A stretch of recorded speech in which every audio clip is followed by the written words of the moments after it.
Chegamos na aula 31,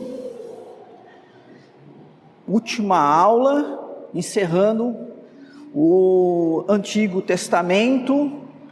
Vimos sobre a aliança da promessa, a aliança do reino, a aliança da promessa, a aliança da lei e, por fim, a aliança do reino. Nós estamos nessa última parte que, inclusive, vai além do período do profeta Malaquias, chamado período interbíblico. Já vimos a respeito do domínio seleucida ali na Palestina, e nesse domínio seleucida daquela região, vimos como durante aí cerca de 100 anos, os judeus conseguiram certa independência, ser uma nação relativamente independente, graças aos chamados conhecidos Macabeus. E por fim, para nos preparar para entrar no Novo Testamento, nós já vamos ver sobre o domínio romano. Aí esse gráfico mostra o domínio romano. Então, lembrando, houve um período que o mundo foi dominado pelos assírios. Nesse momento em que os assírios dominaram o mundo, é que o reino do norte, o Israel, foi invadido e foi destruído. E o reino do norte nunca mais se reergueu, o povo foi levado para outros lugares e se misturou, e daí gerou aquilo que é conhecido como os samaritanos lá no Novo Testamento. Depois o Império Assírio caiu diante do Império Babilônico, que foi o tempo em que Judá, o reino do sul, o reino de Judá foi invadido. E o povo que estava ali, muitos foram mortos, mas muitos foram levados como cativos para a Babilônia, ali na região da Mesopotâmia também. Ficaram lá, cerca de 70 anos, depois voltaram. Quando voltaram? Quando o Império Babilônico cedeu para o Império Persa. O primeiro imperador ali, o Ciro, é que fez aquele edito da volta dos judeus. E então, agora chamados de judeus, eles voltaram para Jerusalém, reconstruíram os muros da cidade, reconstruíram o templo, e ficaram debaixo desse domínio persa. Depois o Império Persa caiu diante do Império Macedônico, que foi no tempo de Alexandre o Grande. O que nós vimos de diferente nesse último império é que eles não vieram com o propósito de conquistar e destruir e simplesmente enriquecer e escravizar o povo, mas eles vieram, claro, para dominar, mas também para apresentar ao povo uma proposta de uma cultura que para eles era algo que iria beneficiar até os povos conquistados, o chamado helenismo. E o helenismo, ele sofreu resistências ali no povo judeu, que é a questão da rebelião dos Macabeus. E esse Império Macedônico, então, ele vai sucumbir diante do Império Romano, que é o último dos grandes impérios mundiais. É importante a gente ter isso em mente. O Império Romano, ele vai do ano 63, assim, digamos assim, sabe que datas, mas é datado assim, do ano 63 até o ano 476, na era cristã já.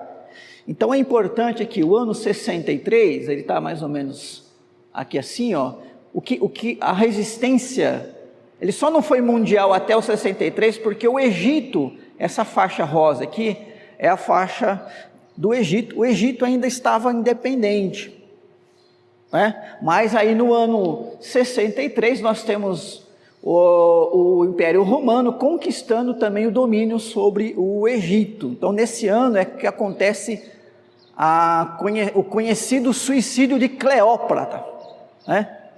Talvez você já tenha visto algum filme, mas certamente você já ouviu falar aí sobre ela, né? Então aqui a partir do ano 63, o Império Romano é um império já mundial, né? A Palestina é invadida no ano 63, perdão, eu quero corrigir, né? O Egito no ano 27, então 63 está tudo sob o domínio de Roma, em 27 inclusive o Egito, né? Então está tudo verde aqui porque todas aquelas regiões do mundo, né? Não vou falar assim do mundo conhecido, do mundo mais populoso, nenhum império mundial ele foi global, nesse tempo já existiam as muralhas da China, para trás da muralha nenhum desses impérios entrou. Ali o Himalaia, né, que é a região do Nepal hoje, também nenhum desses impérios conseguiu atravessar aquela cadeia de montanhas de milhares de metros de altura. Também o sul da África, nenhum dos impérios conseguiu adentrar aquelas florestas africanas. A América, né, a gente sabe que haviam já populações na América, mas a América não era nem conhecida, né? O continente americano, nem o norte, nem o sul, e nem o australiano. Então veja, quando a gente fala Império Mundial, nós estamos pensando na Europa, certo? Na Europa, mas lembrando que aquelas regiões mais ao norte ali, onde hoje é a Escócia, dificilmente algum império conseguiu chegar lá, né? Então vamos pensar na Europa, vamos pensar no norte da África, vamos pensar no Oriente Médio, essa região da Síria, da Palestina, e vamos pensar ali no mundo oriental, até as fronteiras ali com a Índia, mais ou menos, né? Com o Nepal, assim, pega essa região da Mesopotâmia, que hoje é Irã, Iraque, a região, né? E uma parte ali do norte, né? Onde hoje você tem ali a Rússia e aqueles países que fizeram parte da União Soviética. Então esse é o mundo que a gente fala, né? Império Mundial. Depois vou mostrar um mapa mais ou menos aí do domínio dos romanos, tá? A Palestina então é invadida no ano 63, então até o ano 63 os macabeus conseguiram manter independência, mas no ano 63 a nação israelita, né, o Israel, o povo judeu, que quando a gente fala do povo judeu nesse período, nós estamos pensando só daquela parte mais ao sul, porque a região mais ao norte, né, ali havia ainda nesse tempo muita invasão, né? O Júlio César, que foi um dos grandes líderes, né, do Império Romano, e o primeiro imperador, ele começou no ano 27 antes de Cristo, e ele foi imperador até o ano 14 depois de Cristo, né? Então Jesus tinha aí cerca de 18 anos de idade, mais ou menos, quando o César Augusto vai morrer. Mas o César Augusto, então, é conhecido como o primeiro imperador, né? O Otaviano, né? O nome dele. O nascimento de Jesus é datado aí entre o ano 6 e 4 antes de Cristo, né? Quer dizer, Jesus nasceu antes dele. Esse problema de calendário é atribuído ao Papa Juliano. Na verdade, ele, eu não me recordo bem a data aqui agora, mas ele se ocupou aí, né, ou empreendeu pessoas para fazer um ajuste de calendário. E aí, esse ajuste foi feito na época do Papa Juliano, e ficou aí essa diferença, quer dizer, Jesus, ele provavelmente nasceu entre o ano 6 e 4 antes do início da era cristã. O ideal seria o seguinte, que o nascimento de Jesus marcasse o fim do último século e o início do primeiro século, né? Não existe o século zero. Quando houve a virada do milênio, no ano de 99 para 2000, né, surgiu essa discussão, né? Se 2000 seria século 20 ou 21, né? Então, não existe o ano zero, século zero. Jesus nasce e ali já é o século primeiro. Então a gente conta o século assim, a gente conta do ano 1 ao ano 100, é o século primeiro. O ano 101 não é o século primeiro, é o século segundo. Ele vai do 101 ao 200. E a mesma coisa para trás, né? A mesma coisa para trás. Então, aqui é o século primeiro antes de Cristo. Depois, né, na próxima aula a gente vê o gráfico do século primeiro depois de Cristo. Então Jesus, ele nasce provavelmente aqui entre o ano 4 e 6, né? Isso vai depender muito da fonte que você vai consultar. O Império Romano, ele segue mais ou menos, a princípio, ele segue mais ou menos as características do macedônico. Ele não chega tentando destruir a cultura de ninguém. Tá? Inclusive, o domínio romano, ele se caracterizou muito mais por uma boa administração. Os romanos, eles foram bons em administrar e bons em guerra, estratégias de guerra. Mas no que diz respeito à cultura, a cultura do Império Romano, ela era basicamente a cultura helênica.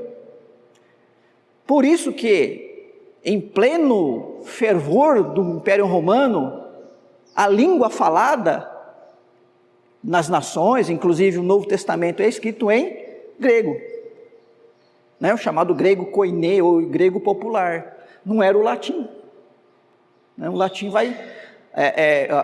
o latim ele vai surgir depois, já quase para o final do Império Romano, que vai surgir, não é que vai surgir, né? Os romanos falavam o latim, mas essa incorporação da língua latina por outras nações. Então, por exemplo, a Itália, vamos falar assim, que é o latim original, né? Porque são os romanos. Mas a França, o francês, o espanhol, o português, são todas línguas latinas também, porque povos, né?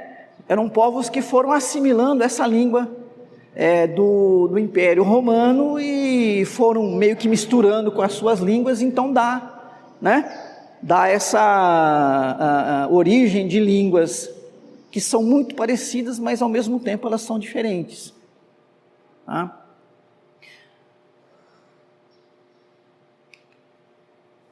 Então esse mapa mostra aí o domínio do Império Romano, né? A Península Ibérica, onde você tem a Espanha, aqui na pontinha Portugal, a região da Gália, a região da França, hoje, né? Aqui está a Itália, a cidade de Roma, né? Aqui você tem a chamada Ásia Menor, né? A Grécia mais ao fundo, a Ásia Menor, aí tem a cidade de Corinto, a cidade da Galácia, a cidade Tessalônica, a cidade de Éfeso, enfim, o apóstolo Paulo, depois a gente vai ver, ele fez o seu trabalho missionário aqui nessa região, e aqui você tem a chamada Ásia Menor, né? A região da Palestina, aqui o Egito, o norte da África, tá? Então isso aí é mais ou menos, é claro que essas fronteiras elas iam mudando, né? de tempos em tempos. Então, como aquilo que eu falei para vocês, quando a gente pensa em Império Mundial, nós estamos pensando aqui, Europa, uma parte do Oriente, o norte da África, que era a região mais conhecida, mais populosa, as maiores cidades, os maiores centros urbanos, né? Os maiores poderios militares estavam aqui, nessa região, tá? Depois, quando o Império Romano ele vai no final do quinto século, no final dele, quinto século da era cristã, são os povos vindos daqui que vão começar a invadir o Império Romano, né? Os godos, os ostrogodos, os visigodos, os vândalos, os ângulos, os saxões. Essa população dessa região aqui começa a vir e invadir, né? O Império Romano, e ele aos poucos vai ruindo, né? Vai ruindo, e nesse lado ocidental ele termina e continua um pouco depois no lado oriental. Isso vai ser importante para a gente entender um pouquinho do contexto para falar da reforma protestante, né? Porque para falar da reforma não adianta a gente pular a Idade Média. A gente tem que entender como é que o mundo estava nesse período do fim do Império Romano, mais ou menos no quinto século, até o 15º século. Né? O início do 16º nós temos o Lutero, mas no 15º nós já temos movimentos de reforma dentro da própria igreja. Então esse período de 1000 anos, que muitos chamam a Era das Trevas, né? É a Idade Média. E é importante a gente ter uma visão um pouco disso aí. Bom, então o ambiente sociopolítico, cultural, religioso do Novo Testamento, né? O sociopolítico e cultural, o domínio é romano, o governo é romano, mas a cultura ela é helenizada, tá? Isso, eu acho que a gente já falou bastante disso aí. O Herodes, vamos falar um pouquinho do Herodes, porque é uma figura importante, não só ele, como os filhos dele, no Novo Testamento. Vamos lá. A política dos romanos era, em geral, tolerante em relação à religião e aos costumes dos povos conquistados, devolvendo inclusive certa autoridade aos descendentes dos macabeus. Como eu disse, aquela ideia que os macedônicos tiveram, né, de conquistar, mas não impor, né? Você tem que ser do meu jeito. Não, você pode ser do seu jeito, desde que você me sirva, você pode ser do meu jeito. No ano 40, então veja, o Império Romano invade a Palestina, né, conquista ali domínio no ano 63. No ano 40, o Herodes é nomeado rei da Judéia. Bom, veja que é um rei, mas não é um rei naquele sentido antigo, porque o rei Davi, ou os reis que nós vimos no Reino do Norte, o Reino do Sul, eles eram os soberanos. Não tinha ninguém acima deles. Eles não deviam obediência a ninguém. A ideia do rei que a gente até tem, né? Sobre o rei é o soberano, é o monarca. O rei é a pessoa de maior autoridade, ele não deve obediência a ninguém. No caso de Herodes, embora chamado de rei, ele devia obediência a alguém que é acima dele, que é o imperador. Esse sim, né? O imperador era inclusive tido como uma espécie de um deus. Porque não há... Quem é o Senhor absoluto que não há ninguém acima dele? Deus. E se não há ninguém acima de mim, o imperador dizia assim, se não há ninguém acima de mim, então eu sou um Deus. Então vocês devem obediência a mim como a Deus. Aqui na terra eu sou Deus. Por isso que os cristãos, né, muitas vezes foram ameaçados de chamar Jesus de Kyrios, Porque esse era um título atribuído a César. César é o Quírios, o Senhor, o dono, o que governa, o soberano. E os cristãos diziam, não, é Jesus Cristo. Só que os cristãos, entendiam que o reino de Jesus não é deste mundo. Então Jesus não pretendia tomar o Império Romano para ser o imperador e dominar o mundo, mas aos olhos de quem tem poder e quer todo o poder, qualquer mínima coisa, qualquer mínima ameaça, é tratada de forma rigorosa. O próprio Herodes, depois a gente vê aí, quando ele ficou sabendo que tinha uns magos do Oriente seguindo uma estrela, dizendo o rei dos judeus nasceu, ele armou uma emboscada, disse para os magos, vai lá onde está esse menino, porque eu quero adorá-lo. Mas na verdade ele queria era matar. Quando ele soube que os magos fugiram, não vieram dar a informação, ele mandou matar todas as crianças, um infanticídio terrível. Então no ano 40, Herodes é nomeado rei da Judéia, um homem cuja esposa era de linhagem macabeia. Então a jogada política, O brasileiro não inventou o político. Esse político que você conhece hoje, ele já nasceu depois que Adão e Eva pecaram, não antes. Mas depois, nasceu no pecado. Não a pessoa, o político, porque também nós nascemos depois disso, mas esta política que faz alianças de conveniência, certo? Que a gente vê acontecendo isso no Brasil, e está acontecendo agora, porque o povo tem memória curta, mas há 4 anos atrás, candidatos que só faltavam bater um na mãe do outro, agora estão dando o bracinho, pelo bem do Brasil. Deve ser um outro Brasil, não deve ser o meu, acredito eu. Bom, então o Herodes, ele casa, é o seguinte, o Herodes não era judeu, vamos entender isso, ele não era judeu,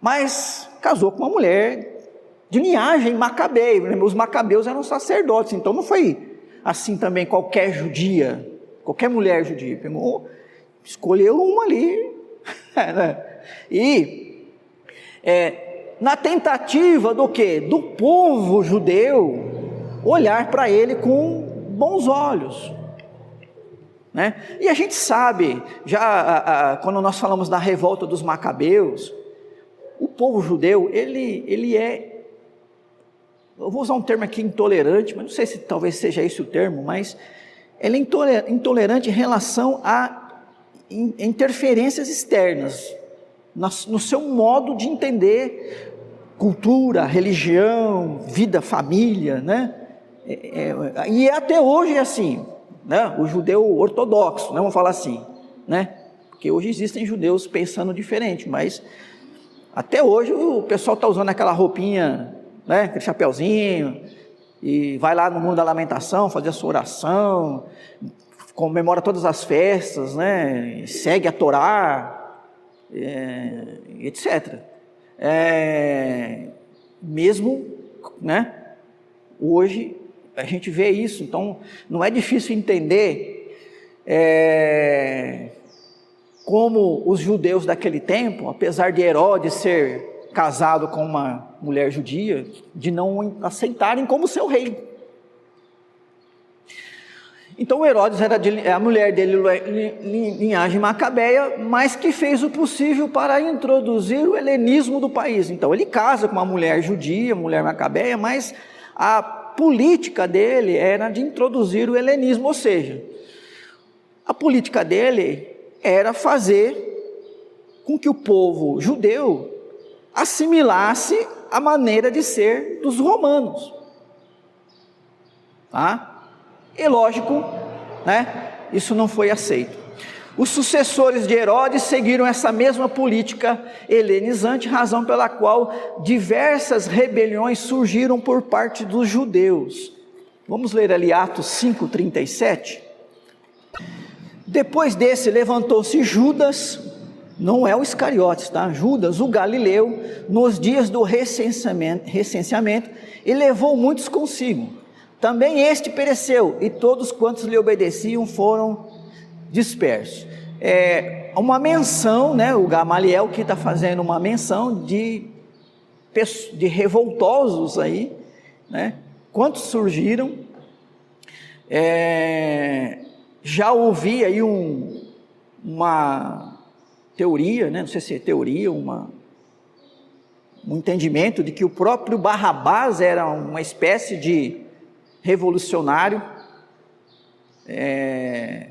O crime dele era justamente, né, de ser alguém contrário ao Império Romano, tá?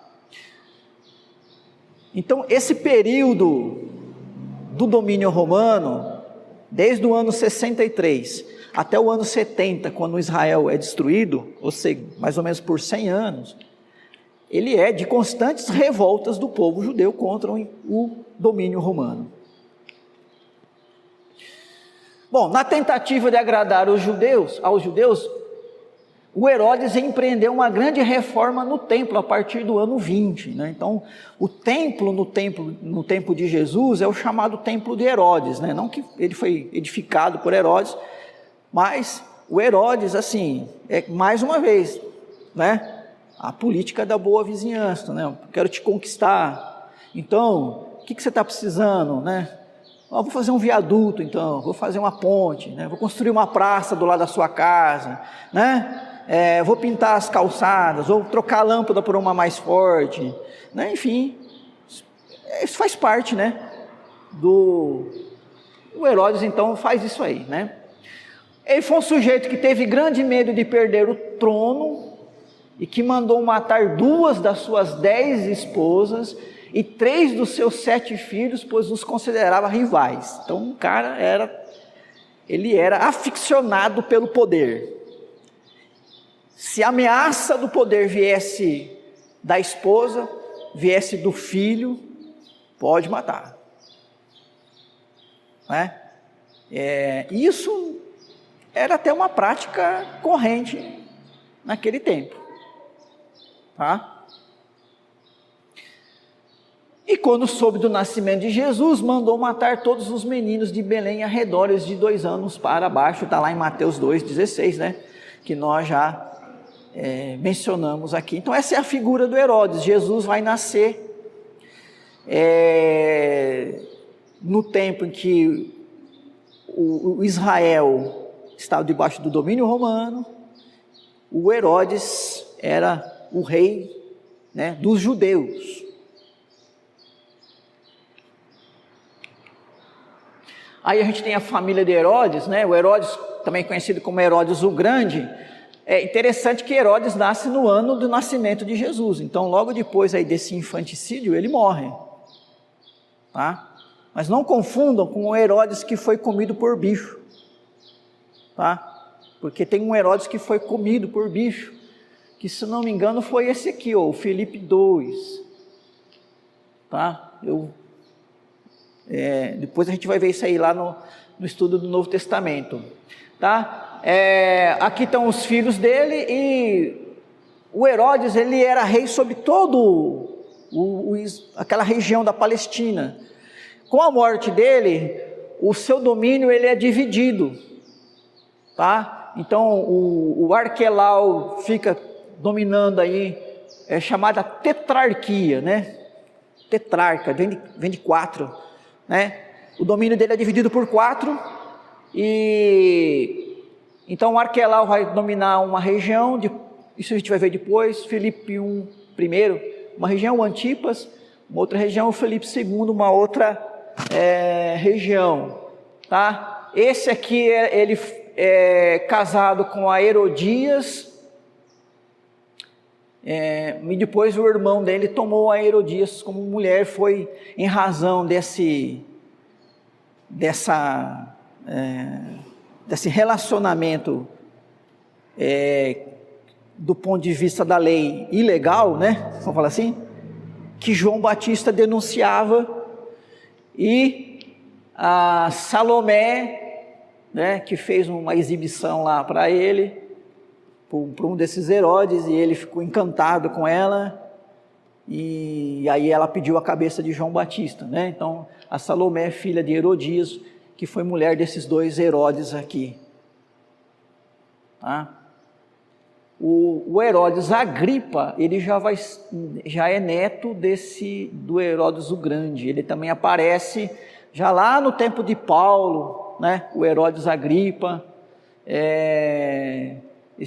Então esse gráfico aqui, ele te ajuda a entender um pouquinho, quando você está lendo o livro de Atos, né? Ou os evangelhos, o livro de Atos. É que às vezes o texto ele só fala de Herodes, né? Então a gente fica na cabeça, mas o Herodes, mas aquele Herodes, é esse Herodes. O Herodes, o Grande, morreu, ele era rei de toda aquela região da Palestina. Ele não foi substituído por um só dos seus filhos. Toda essa região da Palestina foi dividida em 4, e cada um dos filhos ficou como o rei, né, ou o tetrarca de uma dessas regiões. Isso, morreu o Grande, que é o que mandou matar as crianças, foi substituído ali né, o José está considerando que aquele que estava reinando na Galileia, porque o José ele ia voltar para a Galileia, que é a terra dele. Aquele lá, um dos filhos, né? Então quem está lá agora é o outro Herodes, mas é o filho daquele. Ele não tem essa ideia de matar, de perseguir, né? É interessante como a gente vê, né? A Bíblia fala a plenitude dos tempos. A gente começa a ler, mesma coisa no caso da Reforma Protestante, todo um contexto, acontecendo coisas, né, para ir dando certo. A gente sabe que no nascimento de Jesus foi feito um recenseamento, né? Esse recenseamento obrigou o José a ir para Jerusalém, né? Ele estava de caminho ali para Belém, né? Porque ali era a terra natal dele, você tinha que ir para a sua terra natal. Então havia uma profecia que o Messias nasceria na cidade de Belém, que era uma aldeia, né? Uma cidadezinha, mas que ele seria chamado Nazareno, né? E quando Natanael, falam para Natanael, né, o pessoal, os conhecidos ali, encontramos o Messias, lá de Nazaré. E aí o Natanael fala, Nazaré? Pode vir alguma coisa? Quer dizer, Nazaré era uma espécie de um subúrbio, né? Seria era uma região que não tinha ninguém importante lá, mas o Messias pode vir alguma coisa boa lá, de lá? O pensamento de Natanael é o pensamento, não, mas se vai nascer o Messias, ele é filho de Davi, ele tem que nascer em Jerusalém. Ele tem que ser de Jerusalém, não pode ser da Galileia. Então, os detalhes de tudo acontecendo, mostra que não pode ser coincidência isso tudo, né? E você vai encontrar menções disso tudo lá nas profecias, né, do Antigo Testamento, né? Muito bem, os partidos religiosos do tempo, que surgiram nesse tempo interbíblico, né? Depois que os judeus voltaram lá do cativeiro, no século V, isso, lá no tempo de Esdras e Neemias, e durante todo esse período, inclusive o período aí dos Macabeus, o judaísmo ele foi se faccionando em partidos, vamos falar assim, tá? Que no Novo Testamento eles são bem distintos já. Então as pressões da política romana e cultura helenista ajudaram a moldar grupos religiosos no judaísmo. Os zelotes, um dos discípulos de Jesus era um deles, né? Como os sucessores de Herodes seguiram sua política helenizante, diversas rebeliões surgiram por parte dos judeus. Nós já lemos ali o Atos 5:37, como um exemplo. O partido dos zelotes se compunha de pessoas que entendiam a necessidade de se rebelar contra os romanos, que para alguns favorecia a implantação do reino messiânico.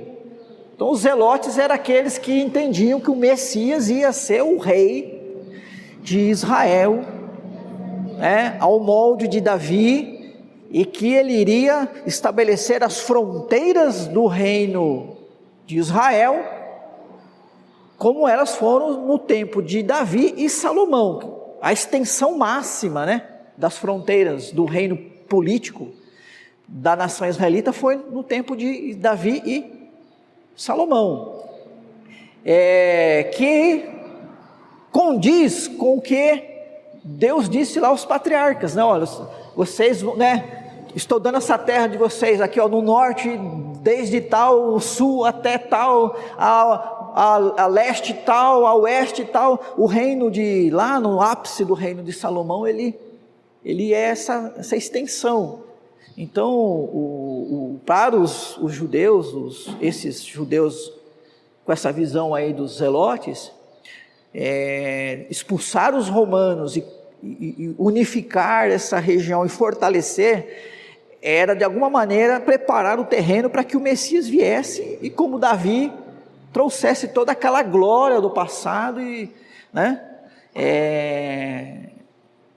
Uma visão, vamos falar assim, uma compreensão humana do Messias. Então esses eram os zelotes.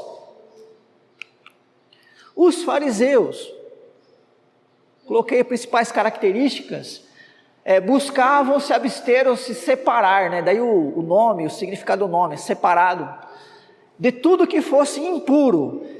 O impuro aqui é aquilo que você encontra lá no Levítico, né? Em termos de puro e impuro, não impuro no sentido que tem uma poeira nesse negócio aqui, né? Mas no sentido cerimonial. Seguiam toda a Bíblia hebraica, não apenas a Torá. Torá é a composição, é o nome dado à composição dos 5 livros de Moisés, né? Gênesis, Êxodo, Levítico, Número, Deuteronômio. Os fariseus, eles também seguiam, além da lei, os escritos e os profetas. Lembrando que profeta na Bíblia hebraica, já falamos isso lá no início, para a Bíblia hebraica, o profeta começa em Josué e vai até Malaquias. É um partido do povo centralizado na lei, não no templo. O templo ficava em Jerusalém, mas e nas outras regiões? Nós tínhamos as sinagogas, é ali que os fariseus ensinavam, tá? Então provavelmente os fariseus, eles faziam uma espécie de, eles eram como que alfabetizadores do povo também. Então nesse sentido eles contribuíram para que o povo israelita conhecesse a lei, conhecesse a escritura e soubesse, né, também ler, escrever. Nos tempos difíceis que viviam, o mais importante era segurar o cumprimento da lei. Então eles eram legalistas mesmo, isso está bem claro aí nos textos do Novo Testamento. Eles criam na ressurreição e na existência de anjos. A gente vai ver um debate disso depois lá com Paulo, né? Que Paulo, para tumultuar o negócio, fala da ressurreição, e aí o que acontece? Os fariseus e os saduceus ficam brigando lá. E em geral, por zelo excessivo, focavam no cumprimento da lei ao pé da letra, se esquecendo dos seres humanos a quem a lei fora dada. Então aquelas ocasiões em que Jesus cura pessoas no sábado, e aí os fariseus querem matar Jesus, porque ele fez isso no sábado. Curou o sujeito que era paralítico no sábado, levanta, pega a tua cama e anda. Eu falo o quê? Você está curado, mas continua deitado até o domingo? Até o dia seguinte? Né? Pega a tua cama e anda, filho. E aí pegaram o sujeito carregando a cama, e não poderia fazer isso no sábado, né? E aí que Jesus responde, né? O homem não foi feito para o sábado, mas o sábado foi feito para o homem. Esses são os fariseus. Os saduceus, o partido aristocrático, né? Quer dizer, da elite dos sacerdotes, centralizado no templo, tá? Porque eles eram, né, dos sacerdotes. Tinham a Torá como principal livro das Escrituras, então a lei. Seus interesses os levaram a colaborar com o regime romano. Então, veja, o sinédrio era composto por eles, né? E eles eram líderes religiosos que receberam também um certo poder político. Então, muita coisa era decidida por eles, tá? Mas eles não tinham total autonomia, tanto que quando levaram Jesus ao sinédrio, e aí, no caso, se tratava de condenar alguém à morte, eles não tinham essa autoridade, por isso que mandaram Jesus para Pilatos. Sujeito é assim, mas agora a decisão é sua. E o Pilatos, então, o que ele faz? Estou lavando as minhas mãos, o que vocês decidiram está decidido. O povo escolhe, né? Quer dizer, um ficou empurrando para o outro, né? Rejeitavam as doutrinas da ressurreição e existência de anjos, que para eles não passavam de inovações. Está lá em Atos 23, 6-7, que eu já mencionei aqui com Paulo. Preocupavam-se principalmente com os rituais do templo e o status quo, né? Quer dizer, a sua posição social de relevância. Após a destruição do templo no ano 70, o grupo foi dissolvido. Então, sem templo, né? Os essênios, esses não são mencionados nas Escrituras, é um grupo com ideias puristas, de ascetismo, que se apartava de todo o contato com o mundo greco-romano dos gentios, vivendo em comunidades semi-monásticas, né? Então eles viviam mais nas regiões afastadas, desertos, eles viviam assim, um ambiente fechado, não se misturavam, porque para eles até mesmo o próprio jeito judeu de viver estava helenizado demais, tá? Então um grupo bem radical mesmo. Acreditavam formar o remanescente fiel de Israel, tá? Aliás, sobre remanescente eu vou falar hoje à noite no sermão. E os escribas? Não constituíam um grupo religioso nem partido político. Eram copistas profissionais que sabiam ler e escrever, interpretavam e ensinavam as escrituras, né? Então os escribas, os gramáticos, eles poderiam ser fariseus ou até de outro partido, porque a função deles era realmente uma função importantíssima de copiar os textos. Naquele tempo, a maioria não sabia ler e escrever. Para vocês terem ideias, houve muitos reis que não sabiam ler e escrever. Se eu não estou com a minha memória enganada aqui, um dos maiores reis da história, já na época cristã, Carlos Magno, ele era analfabeto, tá? Então, posso estar enganado aqui, mas eu acho que eu li a esse respeito. Carlos Magno, um dos grandes reis do nosso tempo, era analfabeto, né? O que dava margem para a igreja ter certa autoridade, porque a igreja, ela investia em algumas pessoas para conhecerem, né, a escritura sagrada. Então precisavam ler, escrever, né, ler os antigos pais e etc. Esse quadro aqui, você pega na internet, ele vai falar mais ou menos a mesma coisa, né? Os saduceus, os fariseus, os essênios, os zelotes. Havia ainda os herodianos, tá? Que a gente não mencionou. Tinham características de agremiação partidária apoiando a dinastia de Herodes, que deviam seu poder às forças romanas de ocupação. Deu para entender o caldeirão que era o negócio? Gente contra Herodes, gente a favor de Herodes. Gente que era contra Herodes, mas contra a política helenizante. Mas tinha gente que era contra Herodes no sentido de pegar em armas e matar e atacar mesmo, os mais radicais. Gente que centralizava a sua fé no templo e gente que centralizava a sua fé na Bíblia, na escritura, daquele tempo. E gente que não queria se envolver com nada disso, que ia morar no deserto e se separar do resto, porque ali é que estava a verdadeira vida de um povo de Deus, os remanescentes. Então você imagina, era isso aí, Jesus ele nasce no meio desse caldeirão de ideias, de ideologias, de religiões, de pressão. É ali que ele vai ter o seu ministério, e a igreja começa nesse ambiente, porque Jesus ele vive um período de vida curta, provavelmente em torno de 33 anos, e a igreja ela vai atravessar todo o primeiro século, enfrentando todo esse contexto. É ali que a igreja, é nesse contexto que a igreja vai caminhar.